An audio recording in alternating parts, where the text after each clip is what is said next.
Welcome po sa Craving Taste Vlogs. Magluluto tayo ngayon ng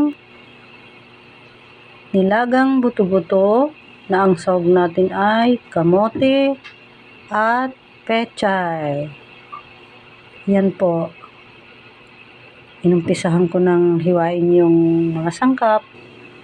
Yung kamote, sibuyas, bawang, meron tayong siling green.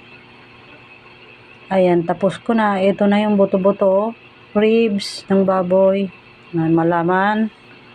Ilagay na natin ang mga sangkap, sibuyas, bawang, paminta, at asin.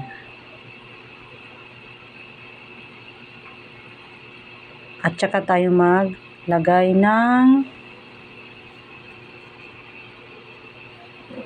tubig. Lagyan natin siya ng tubig. Nang sapat lang na dami ng tubig. Tsaka natin takpan. At sindihan ang kalan at pakuluan hanggang siya ay lumambot na. Pag malambot na siya, ayan o, kumukulo na ang ating buto-buto.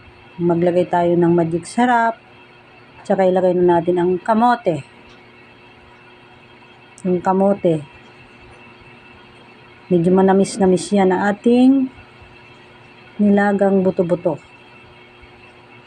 na ribs. Saka pag malambot na, maglagay na tayo ng pechay.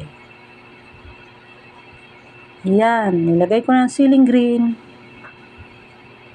Malambot na. Napakasarap po ng kamote. Tapos na ang